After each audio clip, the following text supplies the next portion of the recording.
Hello. Can anybody see me or hear me?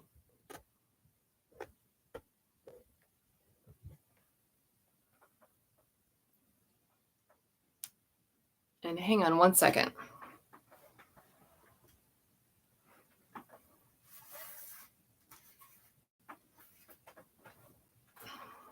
I'm going to raise this up a little bit.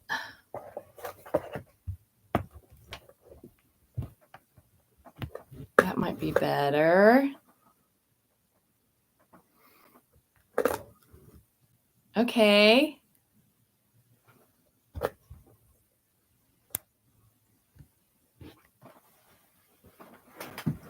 Hello.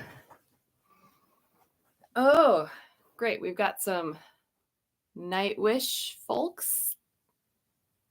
Hi. See Lee and Celeste, Derek, Kyoka.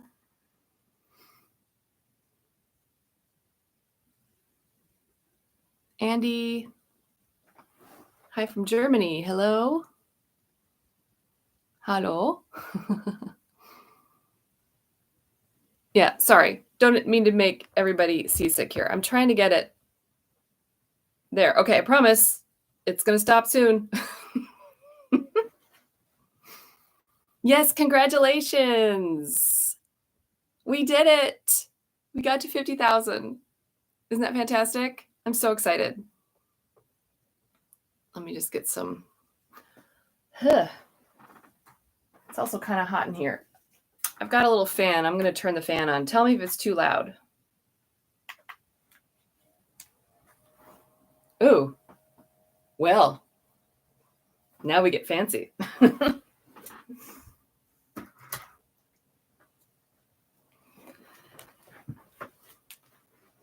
100K in no time. Woo, we'll see.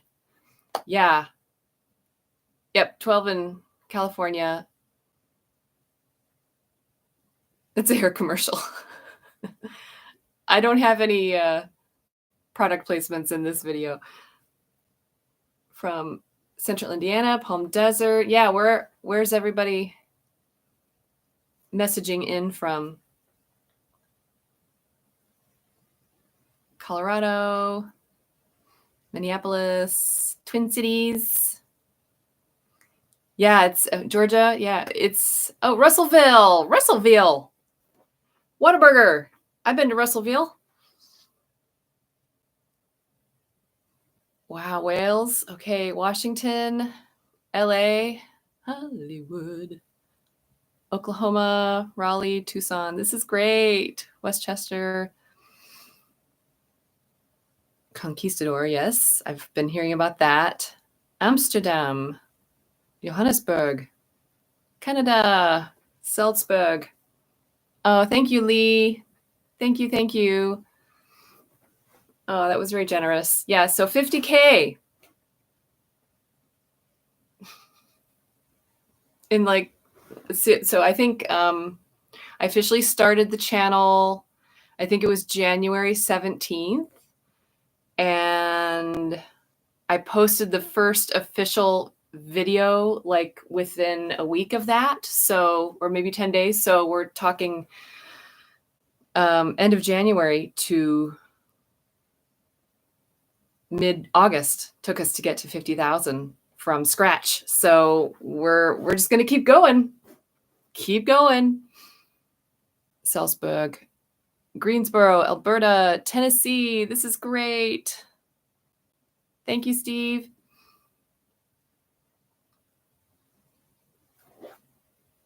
UK, home of the greatest music. There is some good music that comes from that part of the world, yes. Oh, thank you from Erie, Colorado. Thank you. Yeah, I tried to put some decorations up just a little bit. And Hungary, great. Florida, still, sorry, reading a whole bunch. Yeah. So, yeah, it's just really exciting. And will we just keep trying to go for the 100,000? Yeah, why not? You know, that's not exactly what I set out to do, because it's the kind of thing where it may not happen. And if it does, it does. But we're just going to go for it. I think we're going to go for it. Why not? Yeah, don't forget to like the video. That'd be great. Do all the things. Like and subscribe. It's true. Yeah, the UK has some of the best music there. Ah, Wien.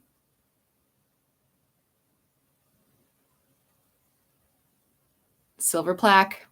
Have to make room for it on the shelves up here. For sure.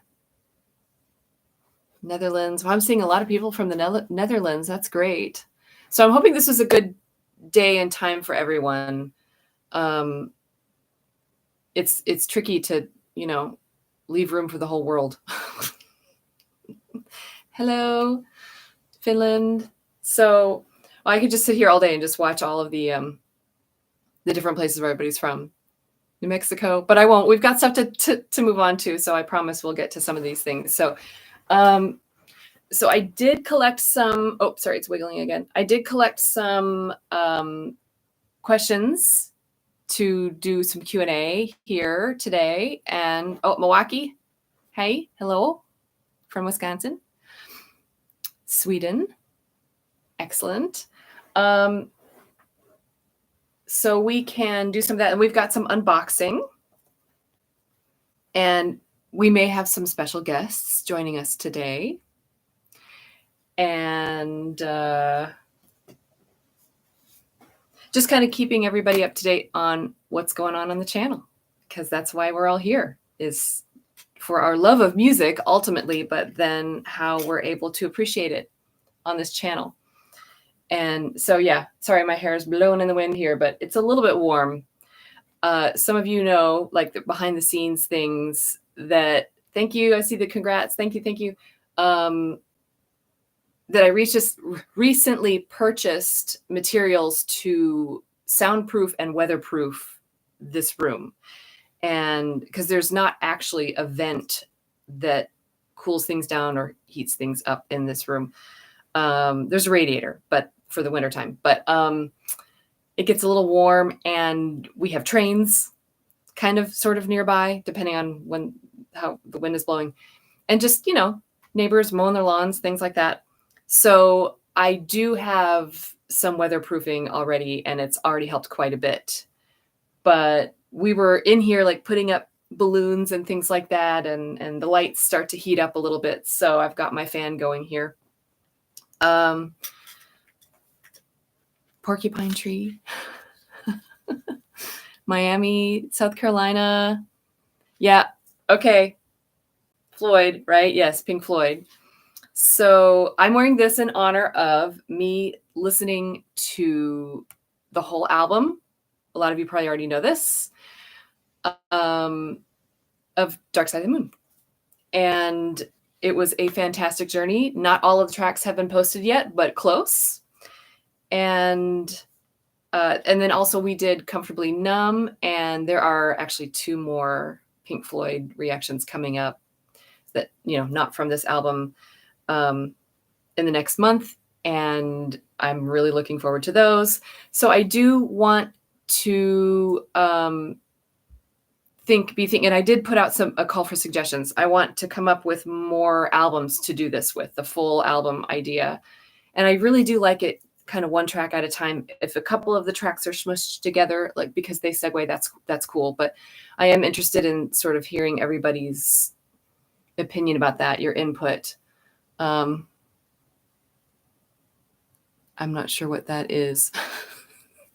So again, I do go back and read some of these posts. I'm trying to get the light, so it's being weird.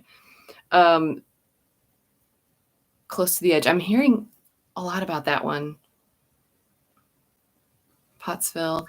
Anyway, okay, I got to stay focused here. So yes, I will be moving on to another full album, but I just don't know which one yet. We probably need to have a poll. I put suggestions out. We might have a poll and just see. Plus, I just need to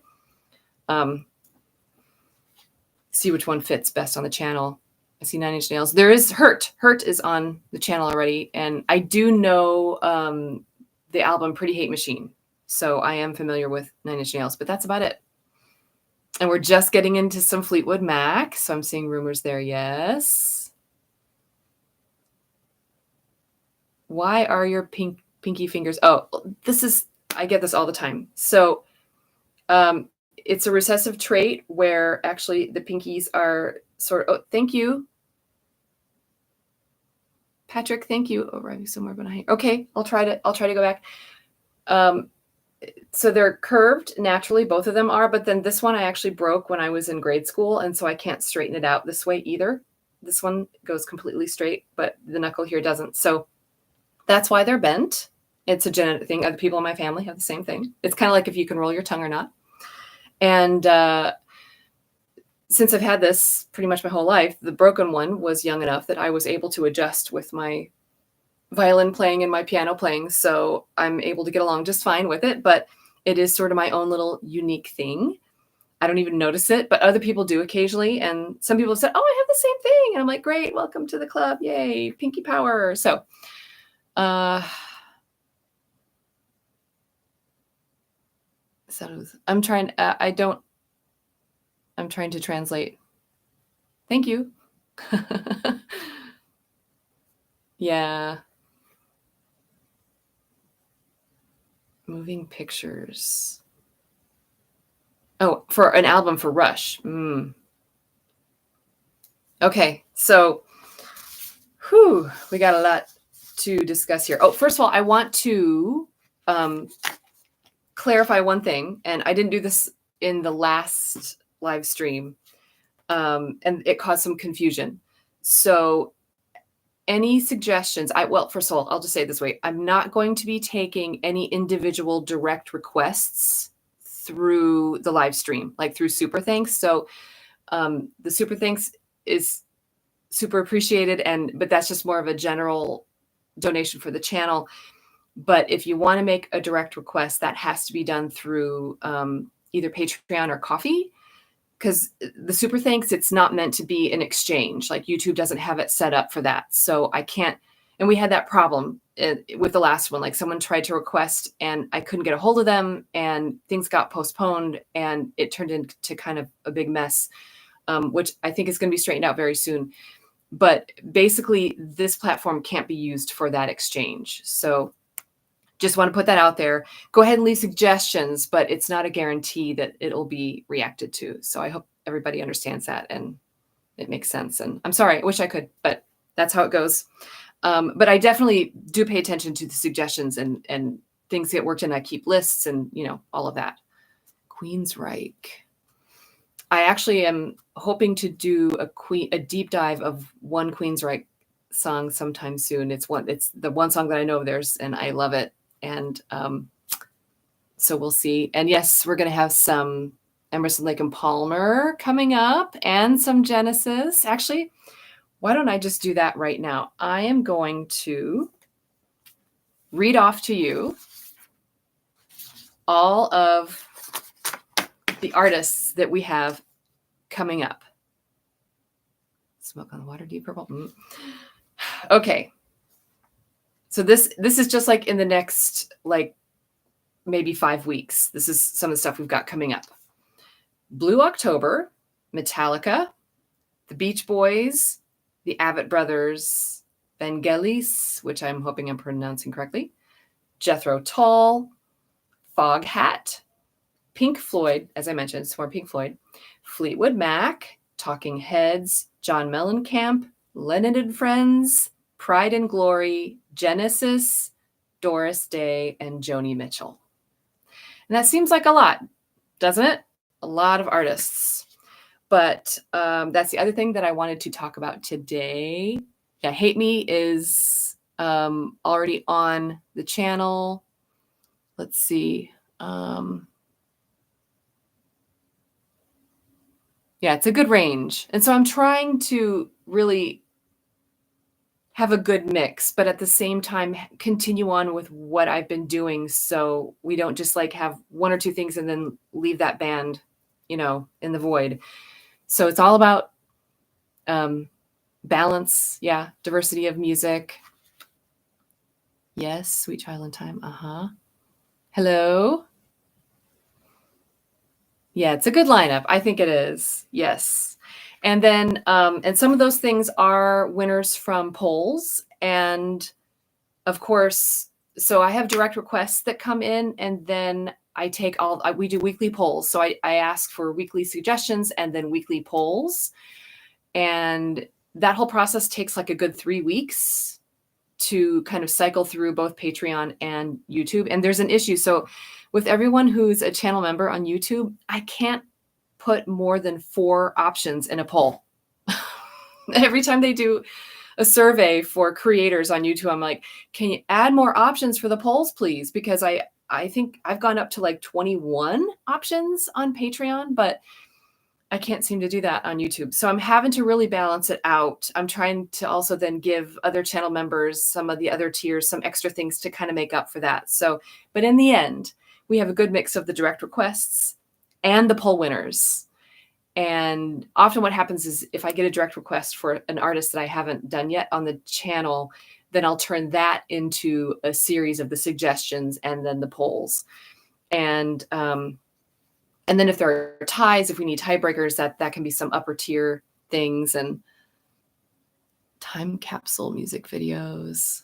No Carpenters. Not yet. No Carpenters on the list. But I do know some Carpenters music, so it would have to be a song that is not as popular probably. But that's okay. We can do some deep dives. Joni Mitchell, though, I'm super excited. And we're just going to put a little thumbtack in Joni Mitchell because I'm going to bring her up again here a little while later in the live stream here. Yes, multiple versions of the same tune are always. So I do have a playlist for the reactions for covers. So I've got both versions of Hurt, the one, the original, the 9 Inch Nails, and then the Johnny Cash. Now we have 2 versions of Hallelujah, but I should probably get the original on there, the Leonard Cohen.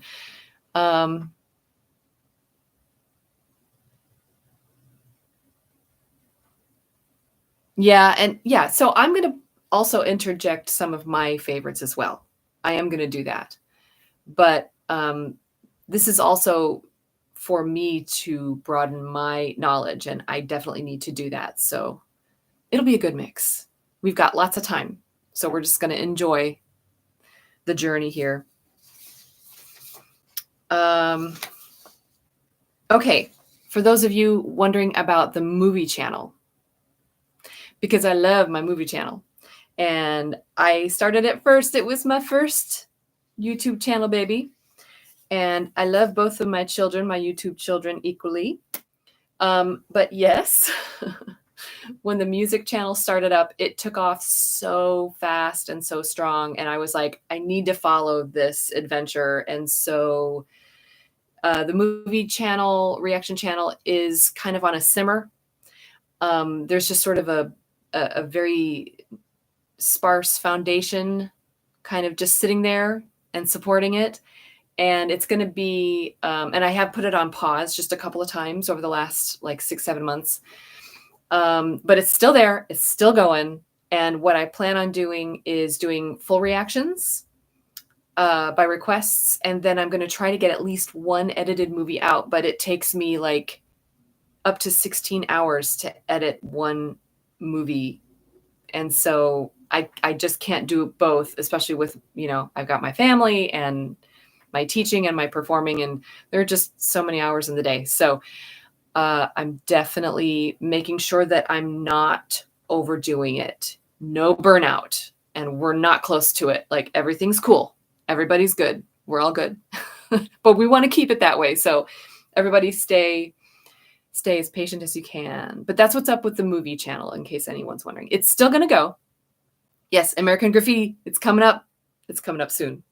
So we're at the start of the school year right now. And so I'm going to transition into that. And then I think all of the movies are going to be starting back in. So we're going to get those full reactions. And we still have a Star Wars that I'm working on the editing on. So we're getting there. it's gonna be great. But yeah, we just have to be patient. So thank you, everyone. Oh yeah, and so then another kind of announcement. Yeah, see, I was just talking about it. It's the movie channel. It's on a simmer. Like I said, it's just simmering. How do I have time to do everything? Moderation. So there was a time in my career where I had way more students, I had way more performances, and COVID came and sort of took a chunk out of that. But I had been doing this for 25 years, and so I was okay with that. The amount of performing and teaching I'm doing now is extremely comfortable, and I love it. So yeah, and the balance. And then I love this so much. Like I just couldn't be happier, honestly. And then I have a very understanding and helpful family. Yeah. Oh no. Yeah. The never stop diving into the theory and the formulations. Yeah. I don't think I could do it without that. I mean, there might be a few every now and then, like with the Ren reactions, I just kind of sat there and cried and didn't talk about like what key he was in and, too much. That sort of thing happens. The Beatles. So I do know some Beatles songs. But copyright wise, they're a little bit tough to get into. So that might not be something that's released publicly. So we'll see. We'll see. I'm just going to go with the flow as best I can. It could be the next full album that we do on the channel, and we'll just see how it goes.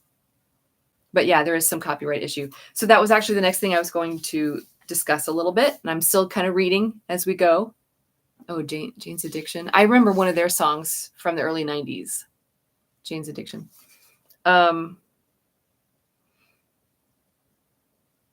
Okay, the copyright stuff. So right now, the channel is in a transition phase, which is awesome. Tubular Bells? No. Yeah, Amy on Virgin. Yeah, I'm talking. We're talking. I'm watching. Yeah, I'm consulting with others, and I've got a pretty good system here with the copyright. So it's working for the most part. I've had just a few interruptions, and it's cool. But the main thing is that it takes time. So what happens with me is I want to get videos up that have the least amount of copyright restrictions claimed on them. And because the more claims there are, especially if there are two songs, they each get claimed, or it could be the audio gets claimed and the video gets claimed. It's really weird. And that can happen at any time. So I try to put it in the system and let it get claimed, and then I can dispute it. And about half the time it gets released, but that whole process can take up to 30 days. And then sometimes even then at the last second, and this has happened maybe 3 times on the channel, I go to post one that I thought was cleared, and then I get a copyright claim on it, and it got blocked actually. And so nobody can see it at all. And so it's like, well, but that hasn't happened too much. If you're realizing that since the end of January, I have been releasing 2 reactions every week. Oh, thank you so much. You have a direct request. Okay. If you can message me either on Patreon or Coffee, then we can talk about direct requests. But again, we can't do the direct requests here.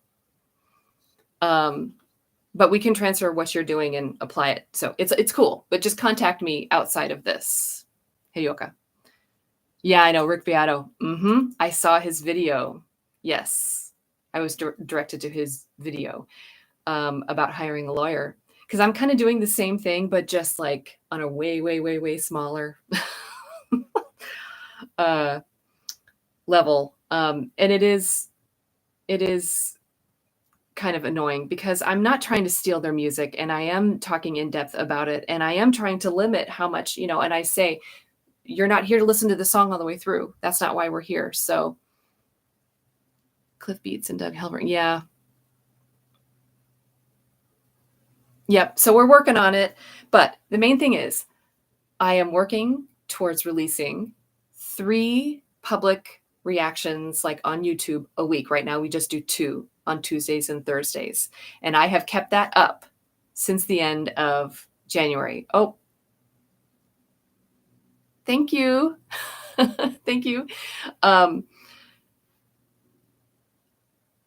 not silly at all. Not at all. But just contact me like either through coffee or on Patreon and we can get you set up there. So excellent. We just can't continue on with it here because it's not an exchange program. So we're cool. Okay, where was I? Oh yeah, 2 releases a week. I want to bump it up to 3. But I don't want to do that until I know that once we do it, that I can keep that up because I don't want to give, false promises here. So we are so close to doing that, as you can tell with that list of all of the artists that I just read off. We have all of those things being released, and some will be public. Some need to be just like exclusive content on Patreon and for channel members. But all in all, I have room to release like 4 or 5 different things a week. So that's what we're headed for. And 3 of those would be public. The keep up the great work. Oh, I see. Okay. That's okay. That's fine. Yeah, don't burn myself out doing 3 a week. That's exactly what I'm making sure that I'm not doing. And what's great is that I'm really getting into a rhythm with the recording and the editing process. And I'm very, very close to being able to be comfortable with that transition. So yeah. Yeah, ASCAP. Yes, that's absolutely. It's true. Like with professional symphonies, they have to be really careful. You never know what I'm going to do next. Yeah, it's kind of fun, isn't it? Yeah, exactly. It's just a little bit of everything. And if you don't like this one, just wait for the next one because you might find your favorites again. 2 music and 1 movie. That's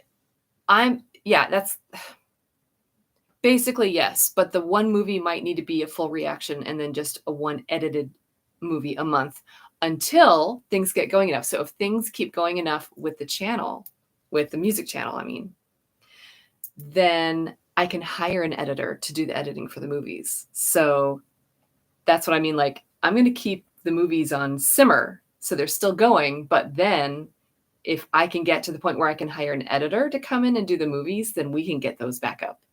Just turn it all the way back up to medium or medium high for the movies. So Gordon Lightfoot. Sundown. I've heard of Sundown. Yes. Is there a poll up?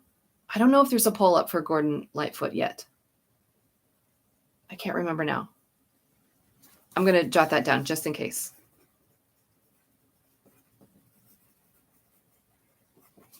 Okay.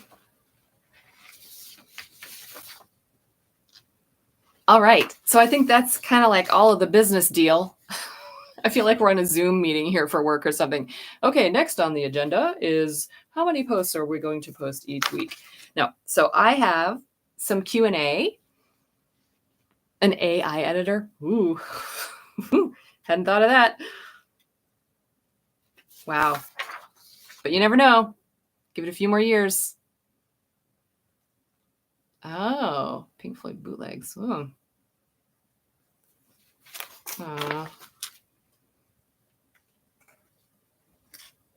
Okay. All right. Q&A. Here we go. First one is, am I having a good time with this channel? And the answer is yes. If you haven't already been able to tell. I love the work. I like the editing. I love the connection, the community. The icing on the cake is that it seems to be a really good success, with 50,000 subscribers. And oh my goodness, thank you. No, I have considered and reacting. It's actually kind of on a long-term thing. It hasn't been directly requested, but this is the kind of thing that can help bump it up a lot. So, because I think it's like 3 three movements to it basically. And I think is Mr. Blue Sky the one of them or third? I can't remember. But I have it on my list and I'm thinking about going ahead and doing that. So that is a really good, here, let me just, again, I'm going to jot down a few things. Sorry, folks. The paper part of this here.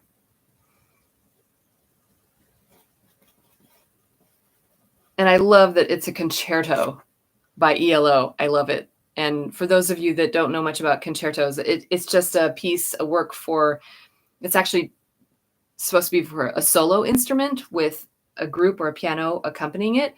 That's kind of the main definition. And it typically has three movements. The first one is usually faster, and then the middle movement is the slow movement, and then another faster movement for the third one. And that's like a typical solo instrumental concerto form. And so I'm interested to see how far ELO took that with their Concerto for a Rainy Day. Mr. Blue Sky is the end. That's right. It's the third movement. Excellent movement. I can't wait. I really, I'm so excited. Okay. Oh, Deep Purple also did. All right. Yeah.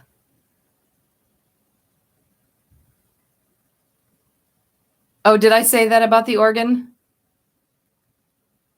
No, maybe that was taken out of context. Because of course I like the organ, but maybe I just don't know much about some of it. I don't know. I definitely love a good organ sound.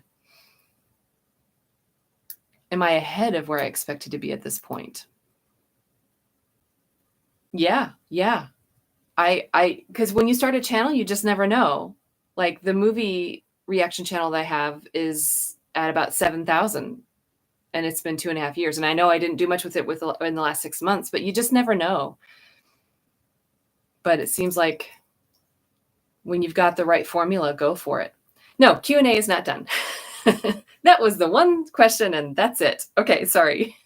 I'm trying to do a balance of reading everything here. Okay. Would I rather hear complex music performed with less skilled musicians or more standard music with higher skill? And I would absolutely go with the standard music with the higher skill. I would. Because I can still appreciate the complex music. But with my trained ear, I'm going to be able to find the things that are sort of a little unbalanced. And again, I try to listen to that sort of thing without too much judgment. But at the same time, it's kind of like reading something where there are a lot of misspellings.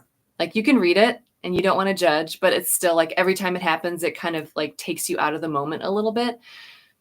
So yeah. So that's why I would choose that. I would like, and there's no such thing as music that's too simple, in my opinion, as long as it's done with good intent. Yeah, thank you. Okay. Oh, I like this one. How do you get rid of an earworm? And I have some excellent advice for this because I get earworms all the time. But first I have to say, I hate the term earworm. I hate it. Bugs in ears. Mm-mm. So, ever since I saw Star Trek II, Wrath of Khan, if you know, you know, no, like, no. So I hate the term earworm, but I actually enjoy having them sometimes. Yeah. Musician's ear. Simple music is sometimes the best. Sometimes. God! Absolutely. Some of you know I'm a Trekkie. So, okay. How to get rid of an earworm. Listen to the song. Sometimes I let my earworms, again, I hate that term, the song stuck in my head. I'll say that. I let those melodies that are echoing in my ear decide what I listen to that day. I'm like, oh, my brain obviously wants to listen to this song. And so I play it. And sometimes that takes care of it. The other thing is say yes to it. The more you say, I hate having this stuck in my head, the more your brain will pay attention to it and it won't die down. So if you can make friends with it and be like, thank you, brain, for showing me this melody that is right now stuck in my head. And I'm hearing it over and over. Thank you, brain. And just be patient with it. And then your brain usually sets it down. So acknowledge it, and then your brain will set it down and say, just thank you. Didn't start the music channel. Yeah, during the pandemic.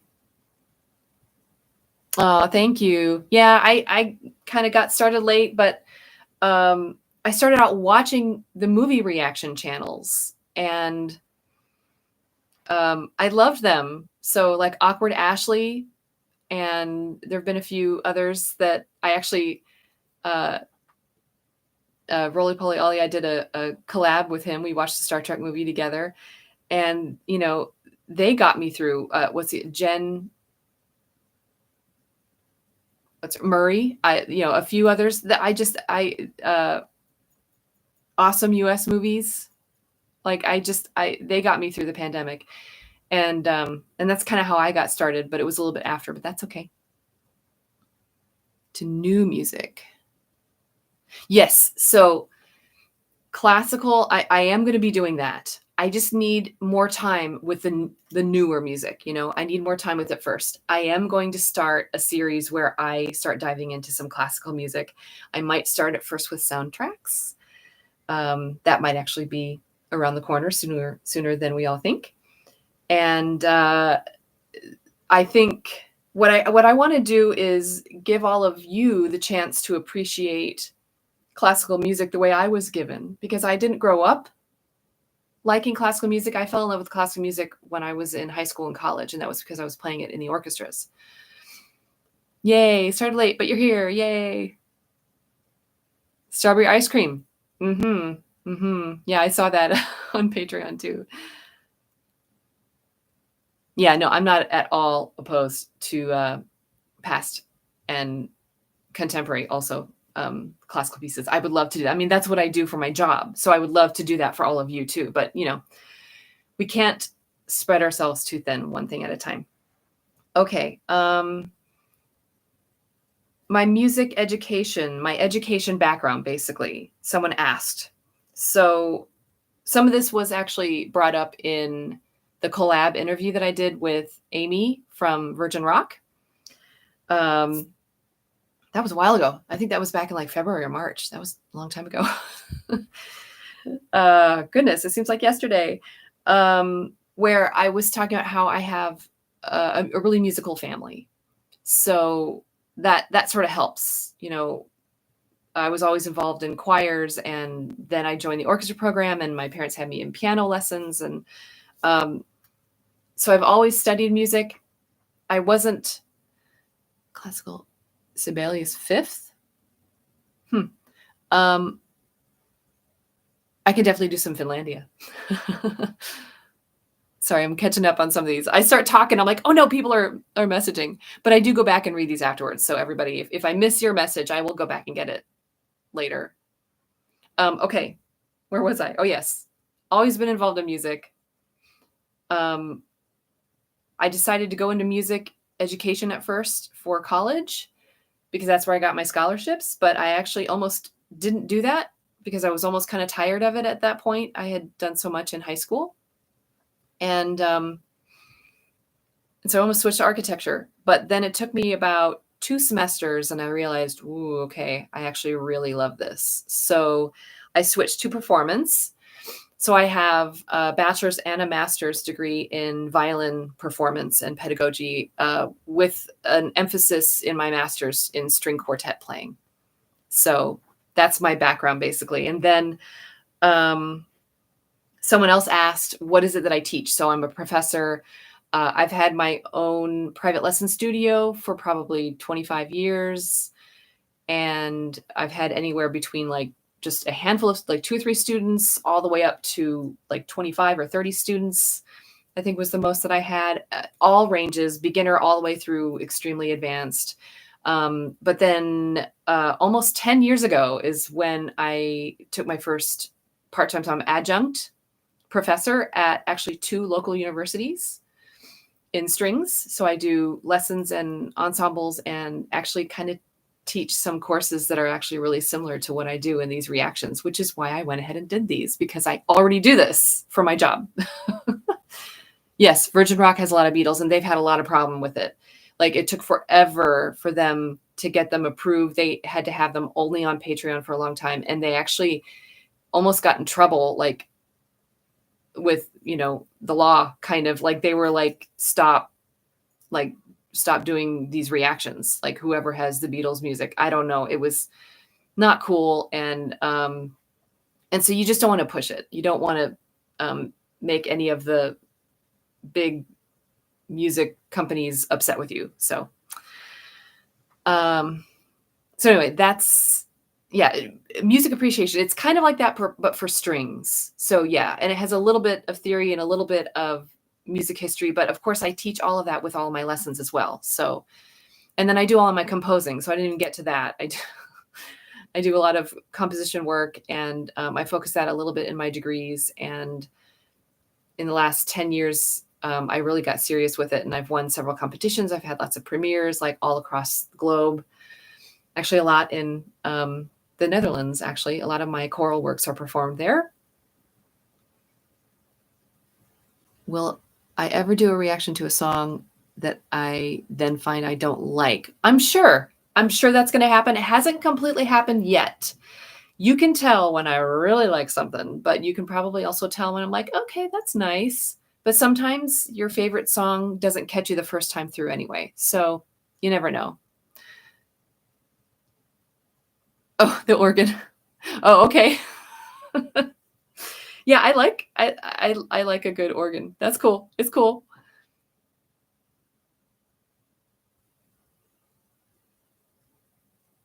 The only one someone is fooled. Yeah, well, no, it can.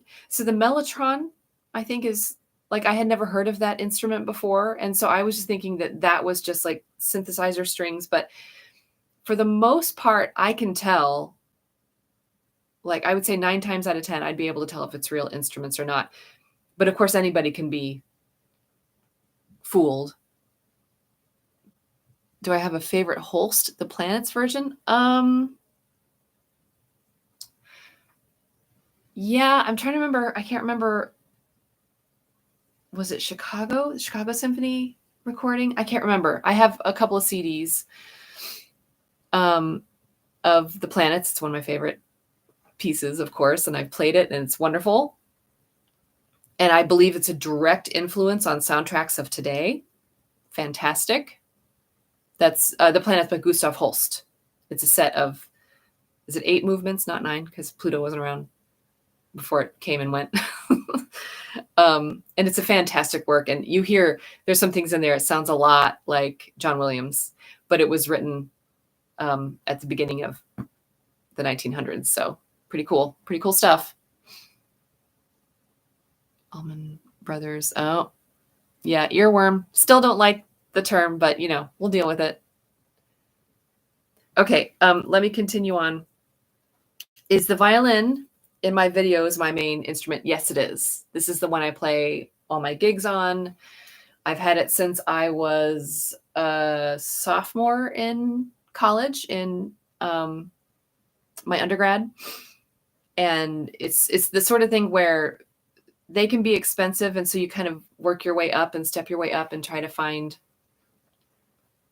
the right instrument for you. And I finally found this one, and it was by a maker who was not popular yet, so I got it for a really good discount. And it'll stick with me, from now on. And do I have other instruments? So yeah, actually, so my husband plays the cello, so we have his cello, and then both my daughters play violin, so we have a whole set of violins through the ages that they've used, like the little beginner ones all the way up to a full size that they each have. But none of them are that super expensive. It's more student types of instruments. Yes, the Metallica S&M, actually, that's coming up soon. So stay tuned for that. Williams is good for borrowing. He is, but he does it so well, doesn't he? The amount of flair that he has, that he puts into it himself, is pretty incredible. So I'm not going to criticize him too much.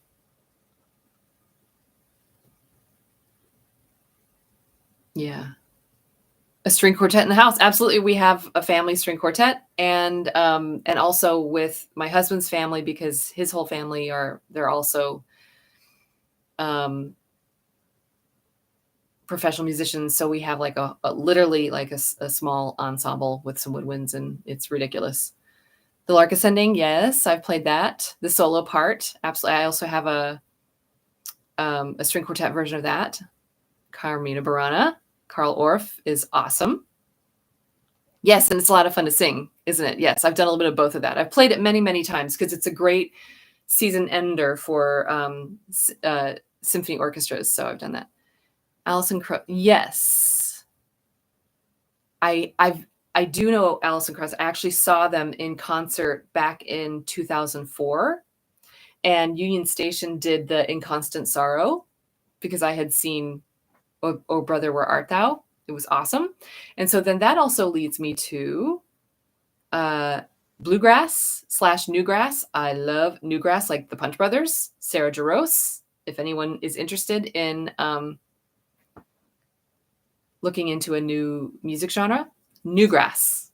I love it. I love bluegrass too. It's fun, but I haven't played too much of it. I've actually done more Celtic music because I spent some time in Ireland several years ago, and so I actually did more Celtic stuff than that. The Verdi Requiem, yeah. The Poor Man's Verdi, yeah. It's kind of like shooting fish in a barrel, isn't it? The Carmina, yeah. It's very repetitive, but it's got some great hooks in there, so hard to resist. Yes, some family reaction videos. Yeah. So like I said, we've got some guest artists possibly in this live stream. Got a little bit more Q&A. Oh, and other instruments. So yeah, my older daughter has a bunch of guitars that she's been collecting, like family stuff. So nothing too fancy, but just stuff that she plays. She's the guitarist in the house. But then we have a whole bunch of pianos.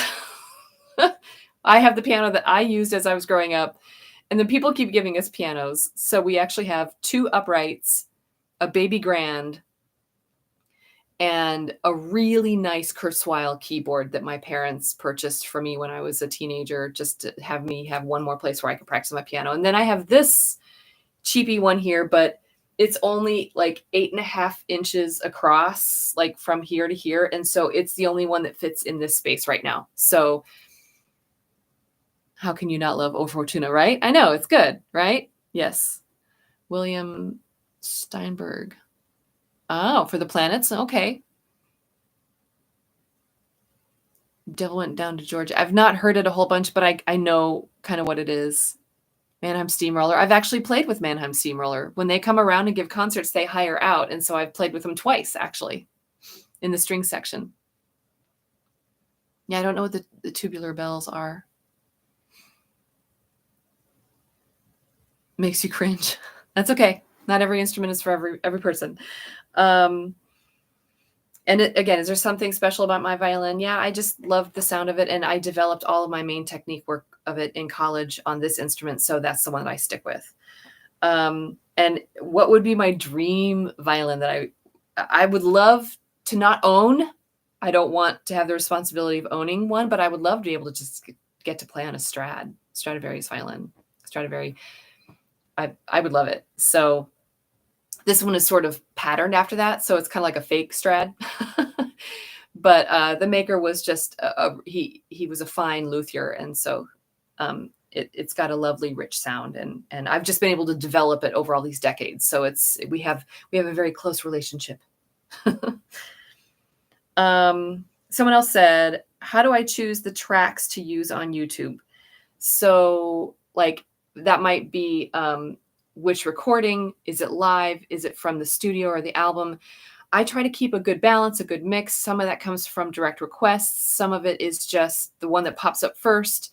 I try to go with the official ones because they tend to not get blocked as much, believe it or not, because it's their own work. And so it's not someone else like posing as them and stealing their work, those tend to actually get blocked. Instead of just a copyright claim, they get taken down completely.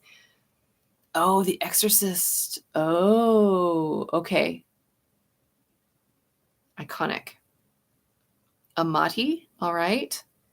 I know Guarneri and Bergonzi and Stradivari and Strad. You realize that's short. We call it a Strad, as in Stradivari. Yeah. Okay. We doing okay? Everybody all right? Maybe we can all, if you need one, just take a little drink. Little drinky poo. Okay. What type of vocal performances have I done? So yeah, it's easy to see I've got like keyboard and violin here, and that's primarily the violin is where my teaching and my degrees are in. But vocal stuff, I just started getting into this. I talked a lot about it with my reaction recently to Hallelujah by Pentatonics.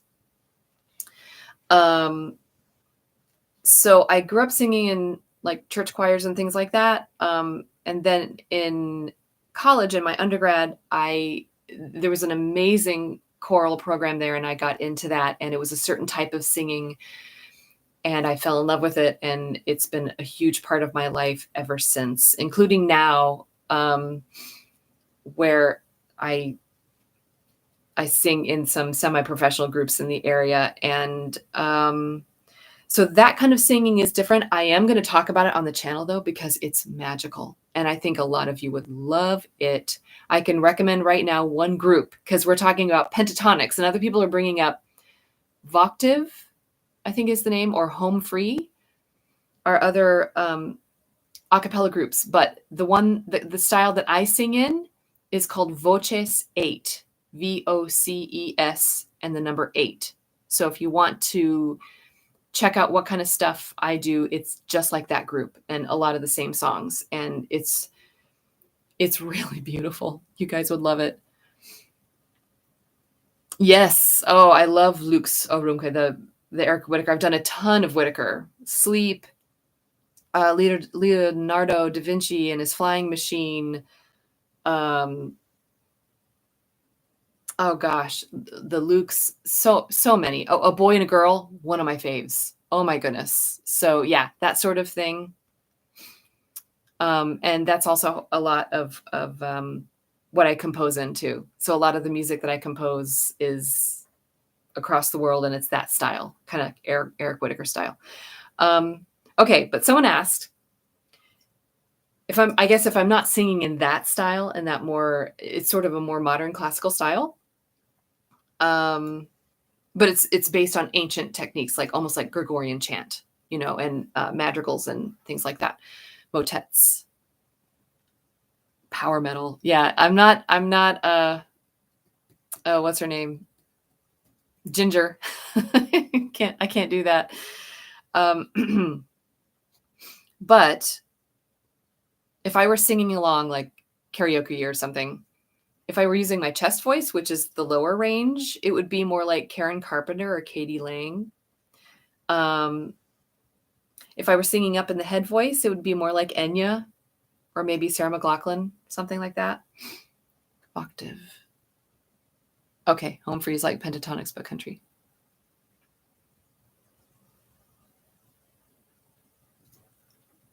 Yeah. Hang on just a second.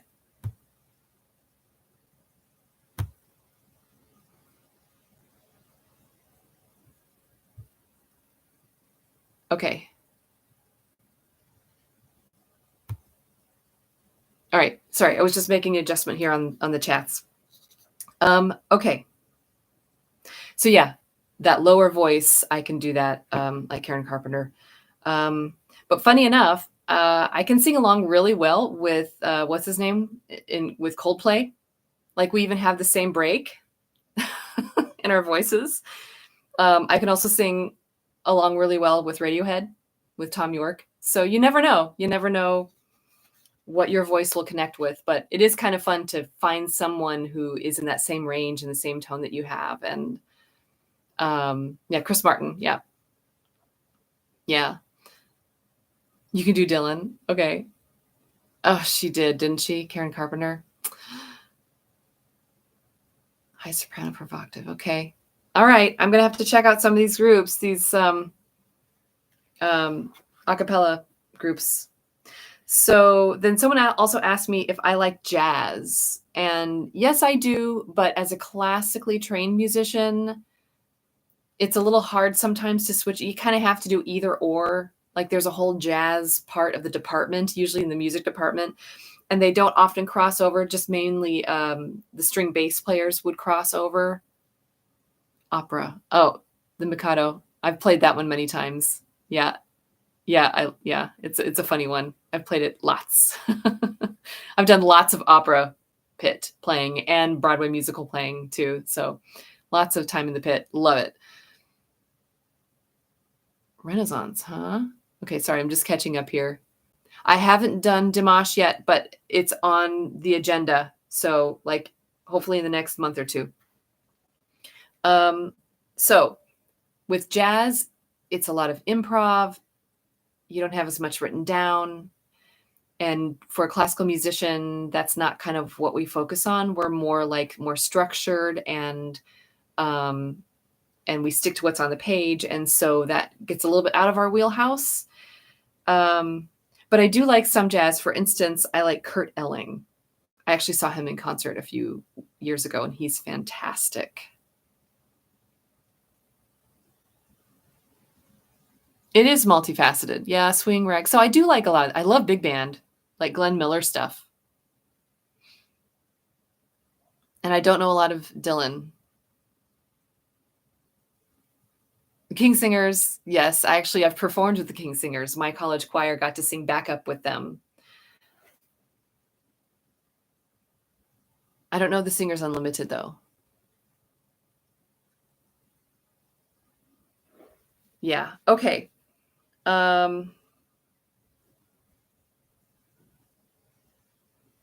That's almost all of them, all of the Q&A. So actually, I think there was just one other thing that someone had requested. So we might call on Chanticleer. Yeah, Chanticleer. I did too. I can't remember what it was now. I think they came to perform and then they just sat in, like we got like a studio class with Chanticleer. Okay, so we're gonna have some guest artists here. Let's see. All right, who's willing to come over? Hello. How about the big one first? Okay. I don't have room in here. Just go right there. I need a chair. Okay, hang on. Okay, hang on, folks. Sorry. Stage production issues. But I'll catch up on some of the chat here. Can I sing country? I absolutely can. Because I did live in the South for a while. And I'm not necessarily a country fan, but I could be persuaded. But I definitely heard enough country music that I could definitely tap into that a little bit. You okay? Yeah. Okay. So this was a special request. All right, go for it.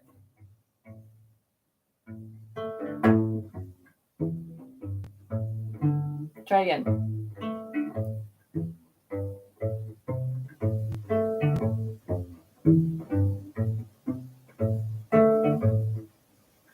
Want to try again? F sharp. There it is. Yeah, that's right. Oh, I'm sorry. Wrong key. B. That's right. Floyd on cello. That's right. Can you hear it? Can everybody hear it?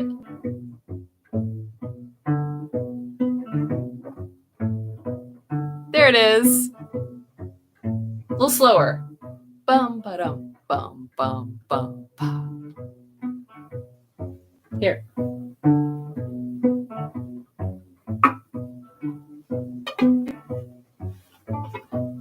Sorry, I started in the wrong key. Well, that was very flexible then. It's a B, right? Mm-hmm. No, it's this.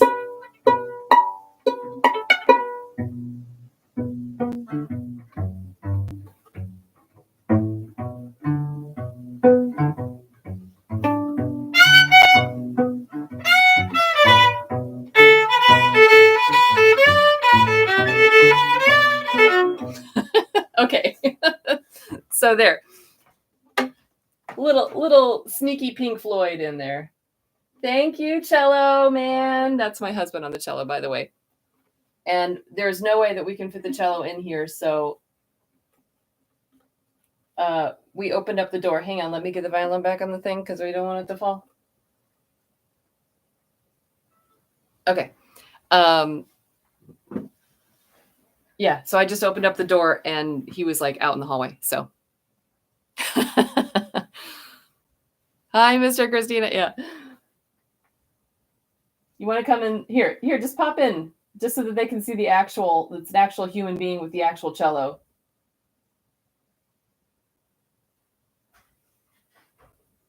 He's coming back. Let's see. Yeah, I have to. There he is. Say hi. I can't see it. Put your face right here. Oh, there we There. go. Hi, there he is. And there's the cello. So it was a real person. There we go. Cello man. All right. Yeah. So Animals. Yeah, I don't know that album. We're just doing the Dark Side of the Moon all the way through. Yeah, cha-ching. They're saying, thank you, cello man. Yep. Gotta love cellists. Most of them are pretty great. We all have our own personalities in a string quartet, right? 10,000 Maniacs. I think I recognize that group. Okay, so do we have the next one? Our next special guest?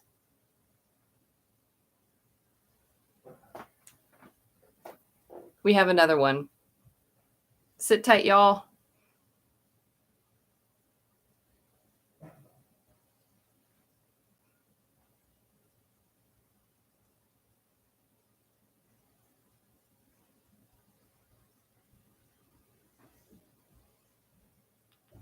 Is she coming? Oh, there she is. Okay.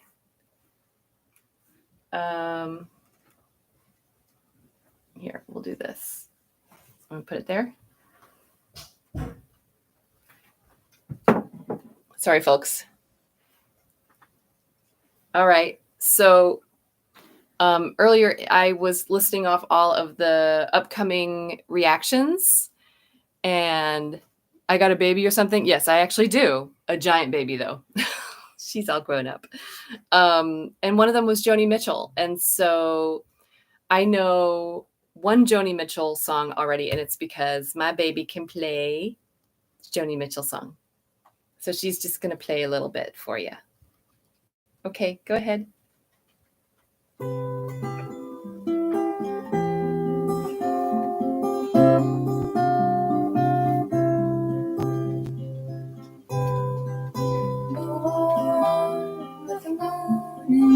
Cancer. Choose her name, she runs her to color green. For the witches cannot fade her color green. For the children who have made her it all green. Dear gypsy dancer.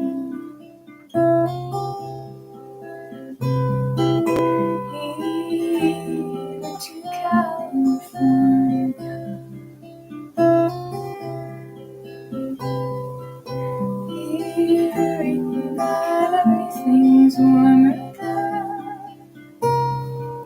So you're right, no they're insane. Right well, you sense your palm.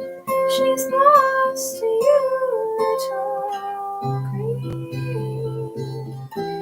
It's a non-conformer, just a little green. When the nights and the northern lights perform. Yay. Thank you, sweetheart. So that's my oldest daughter. And yeah. So thank you. That was wonderful. I talked her into it. She said, okay, Mom. Thank you. All right.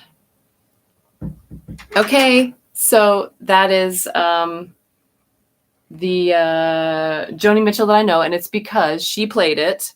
She's played it. We've heard her playing that all over the house for quite a while. But there is another Joni Mitchell coming up. So yeah, America's Got Talent. Yeah. Oh. Yeah. Okay. There might be a last little question. So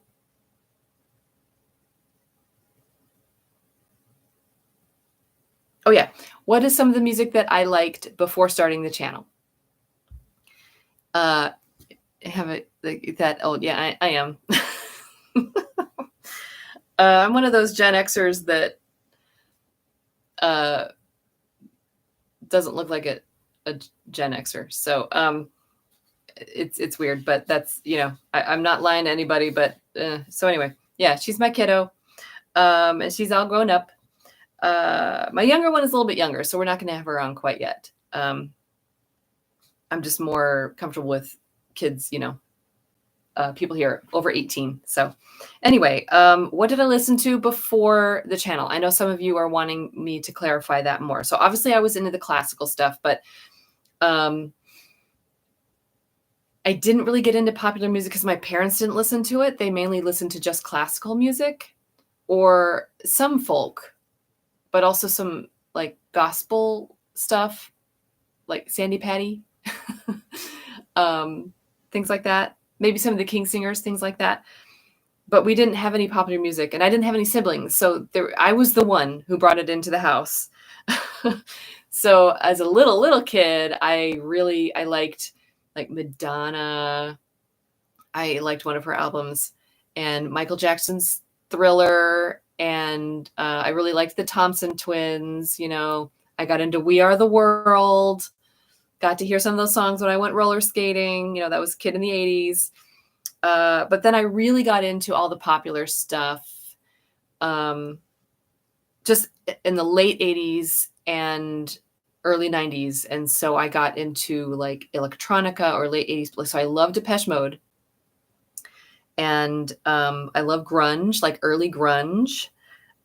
Bjork, Radiohead, Nirvana, Stone Temple Pilots, Live, you know, those are the groups that I really enjoy. But some of those groups, I didn't even get all of their albums. So it's, again, I said I'm one of those where I really liked a band when they were in a certain era of their career. And then I almost didn't want to venture out past that just in case I was disappointed. I know it's a silly thing to do, but and so that's one reason for this channel, is to sort of push me in that. Yes, Hold Me Now, Into the Gap is the album that I know for Thompson Twins. I know it forwards and backwards now. U2, I didn't get into U2 so much. I loved REM, Out of Time. That's the one album that I know. And of course, some of their main, like Everybody Hurts, like I do know those. And I'm very honest here on the channel of the things that I do know and the things that I don't. I'm very, very open about that. And I will do a reaction to a song if I know of it, but I've never sat down to actually listen to it. Like I've only heard it in a movie or just in passing every now and then. Like it's not a song that I ever sat down and actually listened to or owned the tape or the CD. I do know some Queen, yes, but not all of it. So again, this is my problem, is that I know some songs by some bands and then I kind of give up. Yes, I know. Yeah, charismatic voice, Elizabeth. Yeah, absolutely. And I think she and I are kind of similar, kind of like Amy with Virgin Rock. Like we're all kind of in the same vein, but we have our own take on things. And so yeah, I know them. It's really fun. This little world we have of the Reactors. But so if that gives a little idea into the popular music that I actually know of, those are the few. Also, I really love George Michael and Guns N' Roses. I know a couple of their songs because it was on the radio. You can't escape not knowing some Guns N' Roses, but no, I would never say I was a Guns N' Roses fan. I got to know some Metallica when they got really popular in the early 90s, but I had some friends who were big, like metalheads, Metallica fans that were almost kind of mad at how popular they're. At first they're like, hey, cool. And they're like, wait, no, we don't want everyone to like them. There is definitely a musical world for me to discover. Enjoy the Silence. Yeah. And Eric Whitacre, we're talking about the choir. Eric Whitacre did a fantastic arrangement of Enjoy the Silence that I've gotten to sing before. So go out and listen to that. And you can sort of hear how that can transfer. I love when things collide a little bit. And also Eric Whitacre also did a collab project with Guy Zigsworth, who is the mixer for Bjork and a few other people. He also worked with Imogen Heap. They were Frou Frou. I don't know a lot of the Rolling Stones. Frankly, it's a group that I kind of almost say that I don't like. Nobody hate me for that. I could never get into it. I've done one Steely Dan reaction on the channel. I know a couple of the Doors songs. My husband is a big fan of the Doors. I know a little bit of the White Stripes. They came out kind of after I was listening to all that stuff. Yes, I love Song of Faith and Devotion. I actually have the tape over here in my little cabinet over here. My original cassette. It's right there next to Batman. I actually went to their concert and saw the official concert for Songs of Faith and Devotion. So yeah, I know that. I know that album. And I know, is it Playing for the Angel or Praying for the Angel? And I know Exciter. But beyond that, I don't know too much more for Depeche Mode. Yeah. Yanni. Yanni is like classical light. And so I didn't pay much attention. It was like that was the music that the next generation, like my mom liked Yanni. Nothing wrong with that, but I was just like, I'd rather listen to grunge at the time Yanni came out, but I would definitely love to give Yanni another chance now. That would be fine. And I definitely love Enya. So I know a little bit of The Cure, like Friday I'm in Love, and not too much else, actually. I never had one of their, and I have a couple friends in high school that would be like, what? Because they were huge fans of The Cure. Oh boy. Epica. Yeah, I've been hearing about that. Yep. And we might get to it. So we're doing Nightwish now, and then there's Epica. But then also, I can't remember the name of it, but actually a friend of mine who is a fellow singer in my college choir is actually a member of a band similar to that, or was for many, many years. I can't remember the name of it, but I might have to do a reaction and then actually contact her and be like, hey, I'm reacting. What's your favorite song from the band? I might have to do that. Yeah, I don't know Rolling Stones. Lemonheads, I had a friend who really loved the Lemonheads. I didn't really get into them. So I know of some of this. I just never, I like had my favorites and I kind of stuck to them. And if I was stranded on an island and I had a CD player that would play forever, and I had to choose one album. I couldn't choose, but I put OK Computer and Listen Without Prejudice. Those were the two that I listed. Tom Jones, would that be fun? I mean, I know his sound, and I've heard some music in movies and stuff, but that would be fun to dig into. Seven Spires. Okay. Yeah, this is OK Computer, right? Mm-hmm. It's a good one. And Listen Without Prejudice also. I would love to be able to do a deep dive of both of those, like listen to the whole album and offer that, like maybe on Patreon. I don't think I could get through Listen Without Prejudice, though, without just like completely crying, though. I don't know if I could get through it. I love George Michael a lot, and we lost him too soon. So that would be hard. Okay, that actually might be the end of the Q&A, unless anyone else has anything here that you want to ask about. So the last thing to do is some unboxing.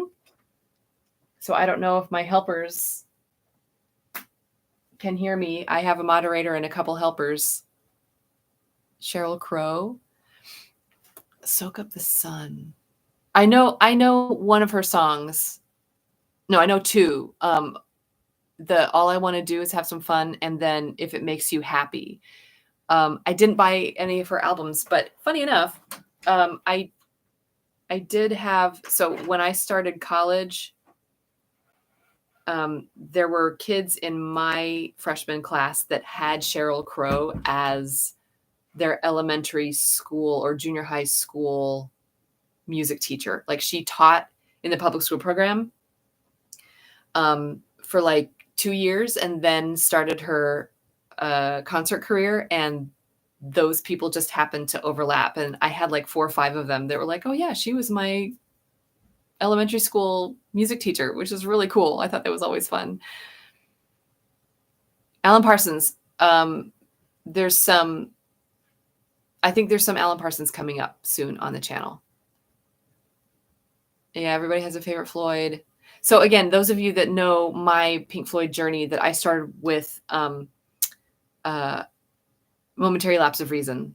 I just had a friend in high school that had that tape, and I grabbed it and just started listening to it. And that's the only Pink Floyd that I listened to, though, for decades. And so now it's time. Now it's time to expand, and I'm loving this journey. Someone mentioned Dream Theater. I do have one Dream Theater on the channel. I didn't get into U2. I know. It was a little bit past me. I was a little bit young for that. So the one that I remember, I can't remember the name of it. So I actually played a couple of U2 songs in string quartet form, but that was about it. George Michael poster. Yeah. I love. Oh, what era is it like is it early, like Faith, the Faith album, like with his little butt in the cute jeans? Or was it like later stuff, like older, or like Listen Without Prejudice? I don't know.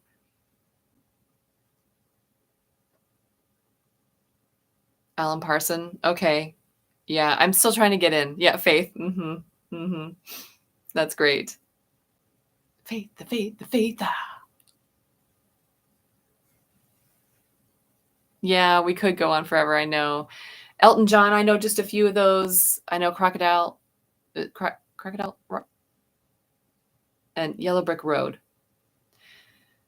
I know some David Bowie as well. I am a weird David Bowie fan because I fell in love with his music when I was a kid, through the soundtrack from The Labyrinth. So I've always considered myself a Bowie fan. But I need to be more of an adult Bowie fan. So I need to get to know some more of his music. If anyone has any suggestions, please feel free. All right. Did I see someone trying to come in? Because we might be ready for the unboxing. I think we've got some people waiting.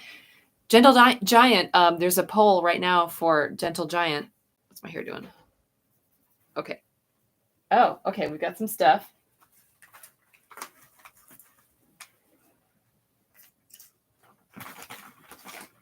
Okay. So first, I think we have some CDs that came from across the pond.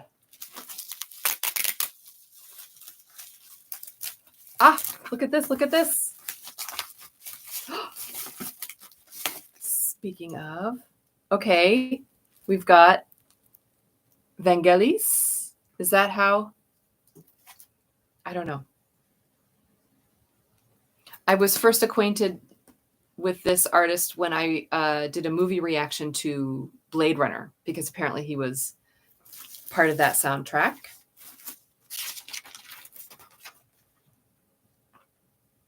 Electronic wizardy and instrumental magic. That's awesome. So this is from Steve in the UK.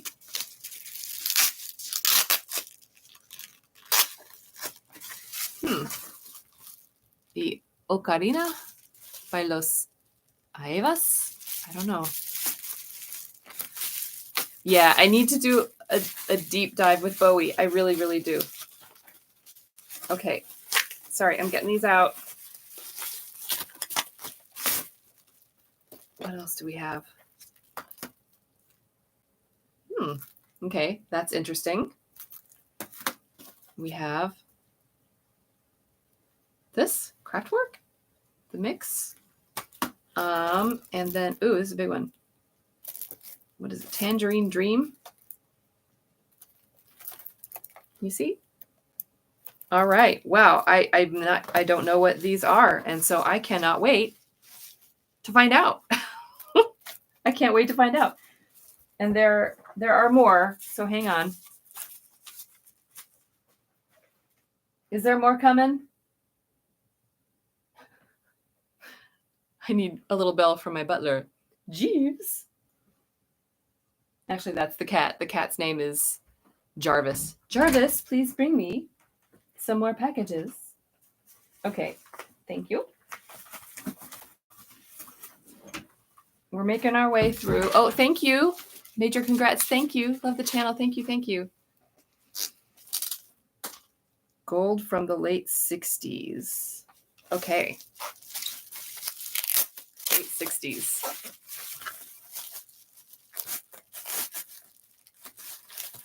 A hidden track? Synth heavy music. Well, at least in that batch. Okay. Okay.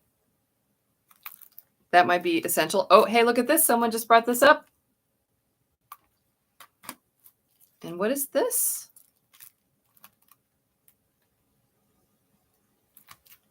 Chicago Transit Authority. And then we have, oh yeah, ZZ Top. Okay. I know of them. There's one song I'm sure that I know that I heard in the 80s. And then they were in Back to the Future 3. I'm sure that was the absolute highlight of their careers. Oh, no worries about running late. We've been going for a while here. We're just doing some unboxing. Great craft. Okay, awesome. Oh, that's Chicago's original. Right. Okay, so we already have 25 or 6 to 4 on the channel, with more coming. Awesome. Okay, a little bit more. Hang on.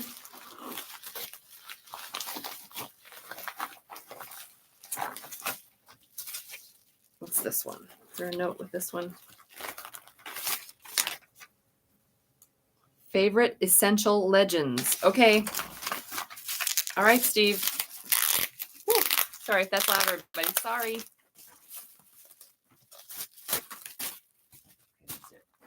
Okay. We have Neil Young,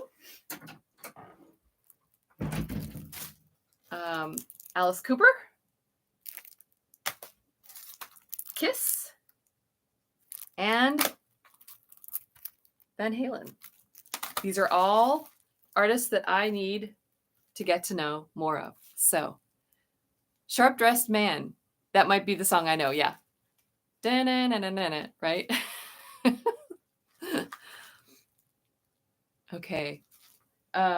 This is fun. This is wow. This is so I have a small CD collection. A lot of it's classical. I have a medium-sized cassette tape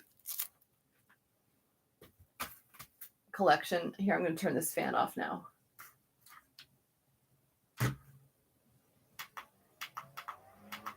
Okay. Now my hair won't blow around so much. Sorry. Okay. But this is definitely going to add to my CD collection, and also just in general, I love having access to these, to the actual CDs themselves. Let's see. Best of compilations. Oh, I see. Okay, so these are CDs that I've already done some reactions to. Awesome. That means I get to own them. I do love to have them. And I also want to put them up on the shelves behind me and everything. I think that's fun. Like, I'm one of those, like, when I buy a book, I like to have it and keep it on my shelf, and I'll lend it out and everything. So it doesn't just collect dust. But I don't know, I like to have those collections. Okay. Jethro Tull. Awesome. Yes. Supertramp. Ah, look at this. Look at that. Okay. Best of Pink Floyd. Rush. Yellow. And Heart. All right. Wow. And these are in their original, like, they're in the plastic. These are fresh. Okay. Wow. Thank you so much. Oh my goodness. Okay. There are actually a couple more, but I'm going to break it up just a little bit with this. Okay. What is this?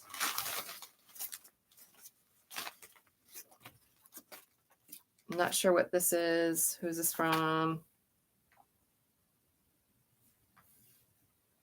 Oh, I think this is from Celeste. Yeah, I need to catch up with the, yeah, the Tubular Bells. I can't believe those have been coming up this whole time. Yeah, more Rush reactions. They're coming. Oh, yeah, the CDs that I have. That's a good idea. Oh, except, so some of my collection now is sort of mixed with my husband's, so I'm not sure. We'll have to, yeah, I'll have to, like, remember which one is mine and his. Okay, so Carole King and Nils Lofgren. Awesome. Thank you, Celeste. Oh, there's a kitty on that one. Cute kitty. Thank you, Celeste. She's also the one who got me this shirt. And I had to wear it today because we're nearing the end. I mean, it's all finished. I mean, the recordings, but, you know, the postings of the Pink Floyd, the Dark Side of the Moon. So this is what I wore for each one. But yes, it was washed. So, okay, just a little bit more. Let's see. Is that a good album? The Tapestry. Okay. Rock and metal. Okay. Sorry, it's noisy again. Yeah, the collection belongs to me. I'm just trying to remember, like, which one of us contributed, I guess is what I'm trying to say. Because I didn't listen to all of them. Some of the ones he has I didn't listen to. And then also we had some music in common, so we've got 2 CDs of the same thing. But it happens. What is this? Judas Priest? Oh. White Snake? Okay. I know some of these. Def Leppard? I know some Def Leppard.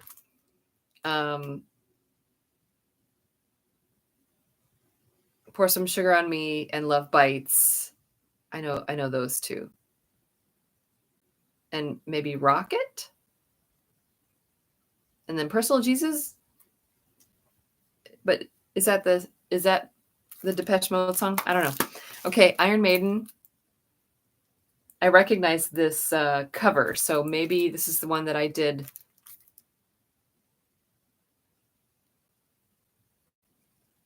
Let's see. No. Sorry. Phantom of the Opera? Okay, well. Okay, now this one's good. Ozzy Osbourne. So I don't know a lot of Ozzy, Black Sabbath, but I know we just lost him, and I didn't want to jump on that right away. I wanted to just kind of let him rest a little bit, and but I definitely want to commemorate his artistry and do some reactions. So we're just getting that up and running. Okay. Oh my goodness. All right, last one.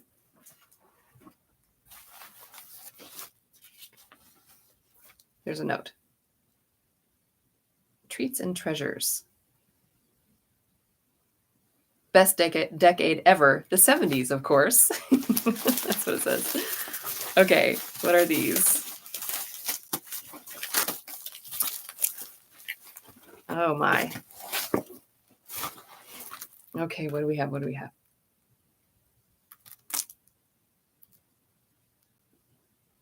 10cc deceptive bends. I'm not even sure. I don't know what that is. That's okay. Not a problem. 10cc. Am I saying that right? How dare you? Okay. Oh, original soundtrack. Okay. It's another album. Oh, Out of the Blue. Excellent. I recognize that.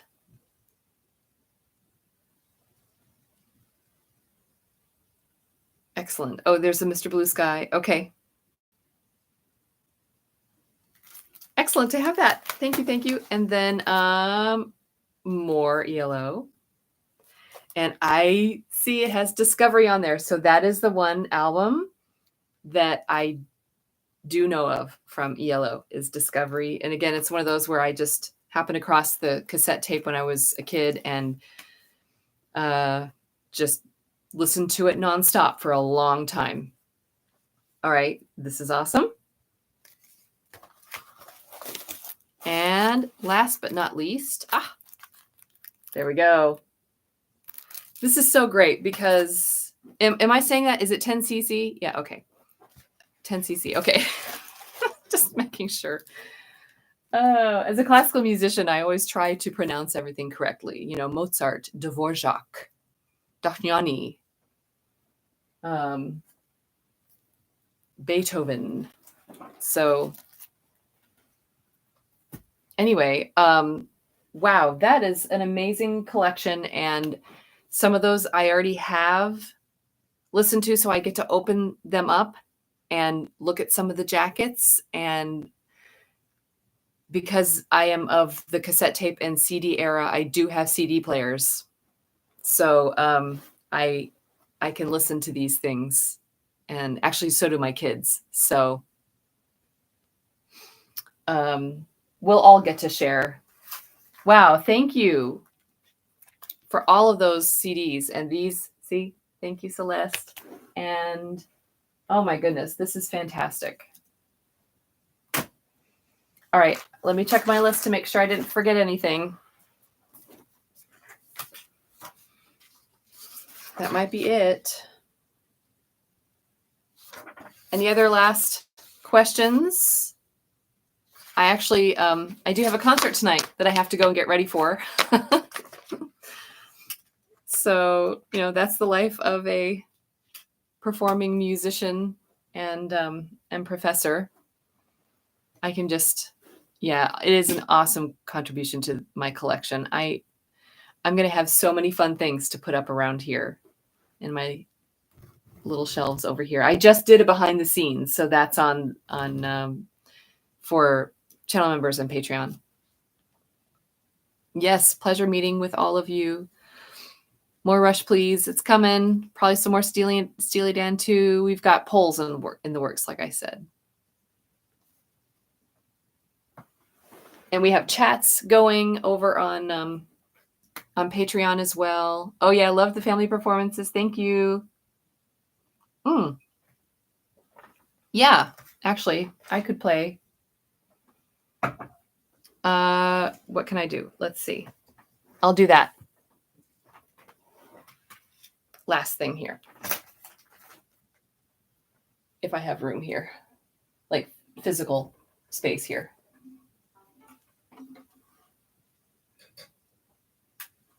Okay.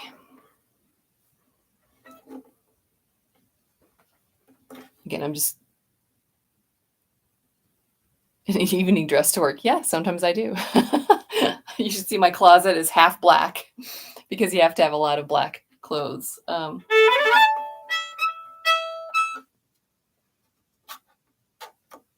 Okay.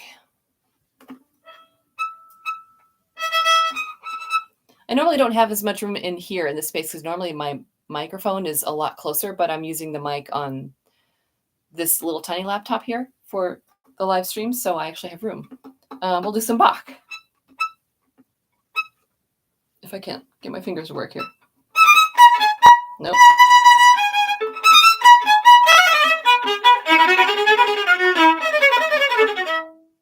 Something like that. This is a good example for just violin playing in general. Meditation from Thais.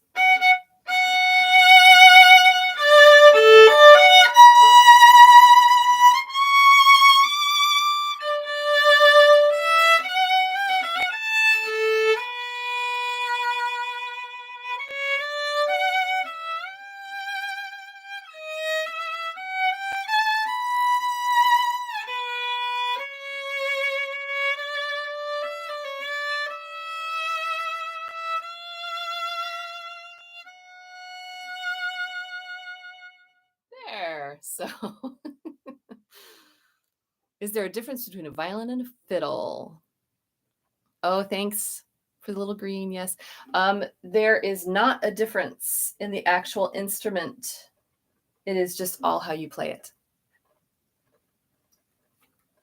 And of course, there are some little differences for a really good classical, high quality violin. But you can play fiddle music on a Stradivarius violin. You can, you can do either or. So, but technically there's no difference. It's just all how you play it. Vivaldi. Yeah. Vivaldi string. I love the Four Seasons. Good Vivaldi.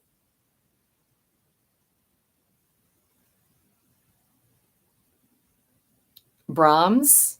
Does he get hatred? I don't think I recall him getting too much hatred. He was worried about it. He actually waited until he started doing his symphonies. He wrote 4 symphonies and he waited a little bit because he didn't want to be compared to Beethoven because they kind of overlapped just a tiny, tiny, tiny bit, their lifespans. The only Bach you have is a Brandenburg. Yeah. So what I just played was the E major partita, the violin solo partitas, sonatas and partitas. That was the first movement to the E major partita, the fast one that I played. And that's sort of a standard thing. Like all violinists have to learn to do that, but it's actually 4 pages of that fast music, those fast notes. It's not really something you can do here in this little tight space. Ciao. Yeah, harmonica and blues harp. That's kind of the same idea. Sure, yeah. Jimmy Page. I haven't seen him do it yet, but I know it happens. The fiddle has steel strings. It can, but so could a classical instrument. So like they have gut strings, but then they have steel strings, and sometimes they're wound, sometimes they're not. The E string usually is not wound. And so it's just little details like that, but the instrument itself is basically the same. And it's all mostly just like how you hold it and the style that you play. Kansas, we've got some Kansas coming up soon. Charlie Daniels Band. Yeah. Okay, that's the one who did The Devil Went Down to Georgia. A Fiddle or Two. Yeah, it's kind of a famous thing. I haven't listened to it a lot, but Tchaikovsky's June? I'm not sure what that one is. Done a lot of Tchaikovsky. Symphonies, overtures, and yeah, the Nutcracker. Every year, I do that a couple times at least. Is it tuned EADG? Mm-hmm. Yeah. So E highest, high, and then EADG, all the fifths. Surge suppressor. Yes, I was worried about that. And I have a couple of power strips, but I live in a really old house, and so we have some wicked lightning around here, and every once in a while things still kind of get a little zapped. But someone actually just did purchase some cord and plug-in equipment for me through Throne. So thank you to whoever did that if you're here right now. And because I will definitely use all of them, including there was like a headphone stand. That's going to come in really handy. So thank you. Everything that's on the list. So if you go to Throne, you can purchase things for the channel, and everything on there is mainly just for the channel. It's some people use it for like, buy me presents, but it's it's equipment for maybe some shirts and things like that too. But it's all for the channel.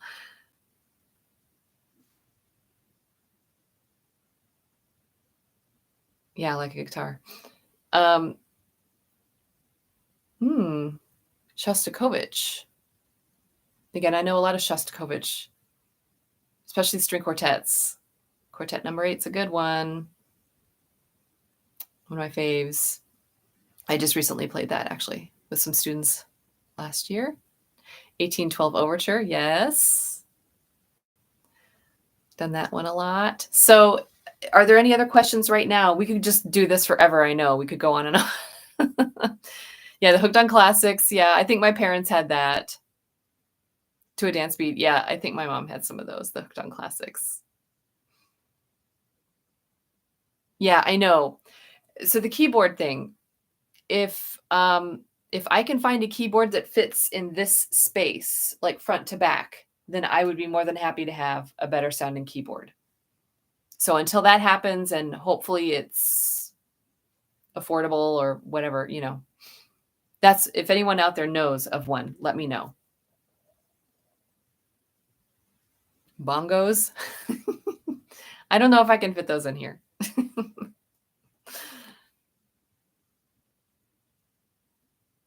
Yes.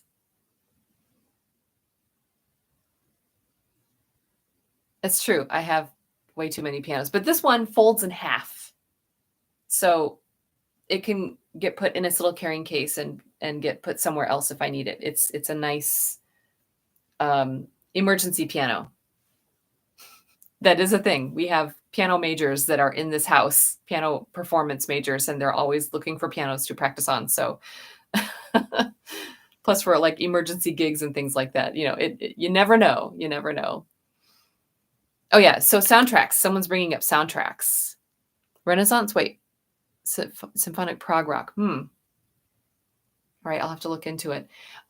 So yeah, I'm hoping to get into some soundtrack reactions sometime soon-ish on the channel. Again, I don't want to spread things too thin, get in over my head. That causes burnout. So we're just going to be really careful with it. But that sort of might be like the first step towards classical music is through soundtracks. Brahms, Mahler, or Handel. Your top 3 right now? My top 3.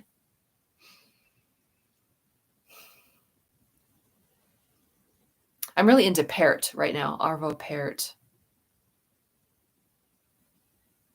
Trying to think what else. Maybe some Verdi. I'm thinking. Actually, just a lot of Bach.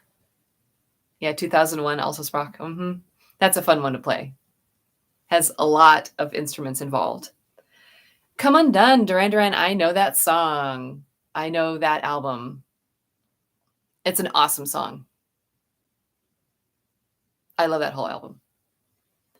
Planet of the Apes. That's a good one. And also, apparently, video games are also really popular. Yes. Thank you. So yeah, how long have we been doing this? Almost 2 hours. So if anyone needs to go or if anyone's just now joining us, thank you for being here either way. Foldable keyboard. Yep. Yes. It has like a little space right there and it folds in half right there. So yeah, the Emperor, that's a good one. I like Egmont Overture. But of course, all of his symphonies are fantastic. And violin sonatas. Spiegel is really good also, yeah. That might be his most known piece. I like Fratres for violin and strings and percussion. Once Upon a Time in America, that's good. Last Temptation, Peter Gabriel. I'm hearing more and more Peter Gabriel. Yes, and Lord of the Rings.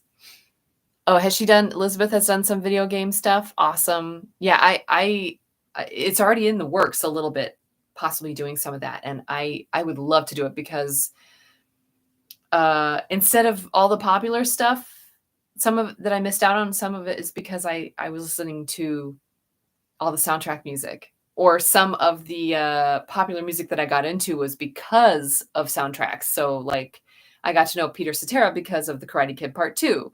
I got to know Huey Lewis and the News because of Back to the Future. I got to know David Bowie because of The Labyrinth. It goes on and on. Trans-Siberian Orchestra. Yes, I know them. Age of Innocence. Somewhere in Time. John Barry did Somewhere in Time. I actually played that a lot for weddings and things. But yeah, the Paganini variations. War of the Worlds. Oh, there are so many to get into, but I'm going to go back and read some of these because you never know which one of these little seeds is going to grow into something.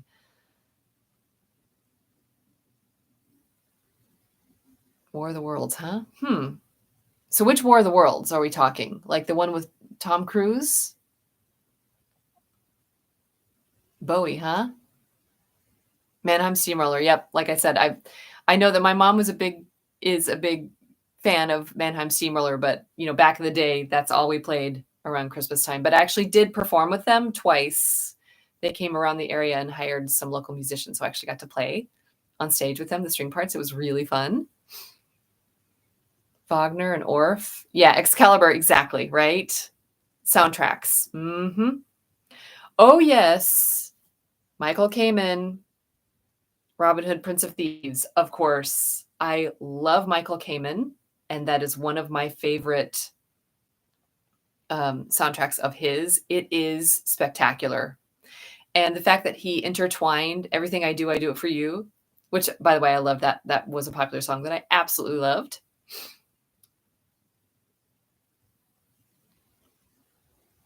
Oh, she's professionally recorded for video games. Oh, but so some reactions too. Okay. Jeff Wayne's War of the Worlds. Okay. I'll have to check this out. The 1953? Okay. Jeff Wayne. I'll look it up. Yeah, James Horner, also a good one. Absolutely. Field of Dreams. Yeah, I really love Michael Kamen and Alan Silvestri. Like Back to the Future, The Abyss. Oh my goodness. So good, right? But then, of course, the old standard, John Williams. Eric Clapton. I know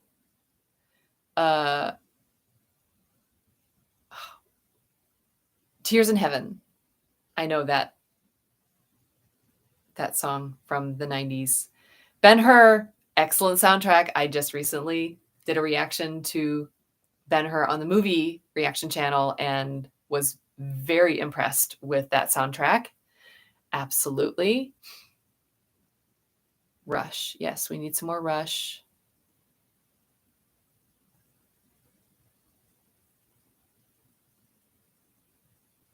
Good. See, the soundtrack is what got you to enjoy classical music, and I don't think it's any different. I think that's still happening now.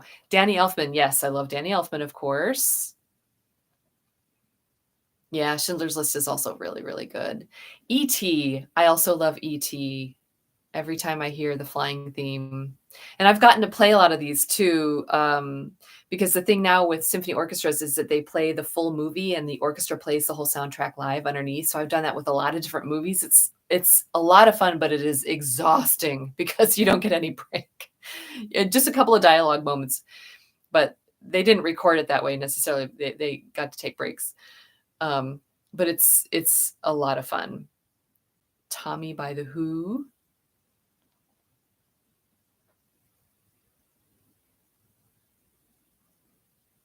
Yeah, there's a Who. How do we say it? There's a The Who reaction coming up soon. That'll be probably September, like end of September, I'm hoping. Maybe beginning of October. West Side Story, Superman, one of the originals. Who? Mark Mothersbaugh. What did he do? That's not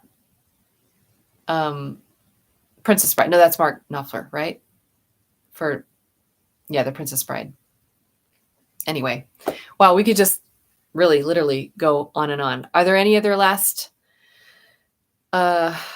minute questions or just any comments? Otherwise, we might go ahead and wind this down. Devo. Yep, Jim Croce's coming up. Royal Tenenbaums. Oh, I love that soundtrack. Da-da-dum, bum, bum, bum, bum, bum, bum, ba-da-dum, bum, bum. Love it. How far ahead do you record before? It just depends. If I want to get it all the way through the copyright, it's around 30 days, but it could be more. Every once in a while, there's one that I get in there right at the last second. So it could be like as long as 90 days, and it could be as short as 24 hours. It just depends. More Dream Theater. Yes, we're going to do some more Dream Theater for sure. Yeah. Thank you. Yeah. Name a big movie. Good chance John Williams did it. Yeah. Or at least it was directly influenced. Oh, thank you, Lee. Sorry, I'm trying to read as much. Yes. So again, we are here for 50,000 subscribers on to 100K, I guess. Here we go. Let's see you back in another 6 months or so. We'll see. Oh, good. Yeah. Thank you for being here, everybody. So we'll just wind down here. Yeah. And anyone who wants to keep chatting on Patreon, I'm there on Patreon and on Coffee. I'm trying to post some more things on Coffee. So some more behind the scenes things and also for channel members, Henry Mancini. Yes. Oh, Ennio Morricone. Yes. Like, Cinema Paradiso. Yes. Oh, heard of Love Bites. Yep. I'm seeing all of this stuff and I'm doing my best to work it in. There's just a lot. So hopefully what I can get in is appealing to everybody and that we all have a good time. Oh, good. Thank you. Okay. So I think we might just go ahead and sign off.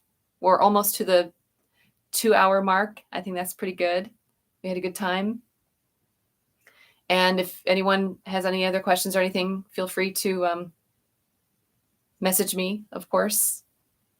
Yeah, Break Leg. Yep, I've got my concert tonight. Okay, thank you. Yes, take care. Thank you, everybody. And for all the super fans also, thank you so much. Okay, I'm going to end. Here we go. 3, 2, 1. Bye, everybody.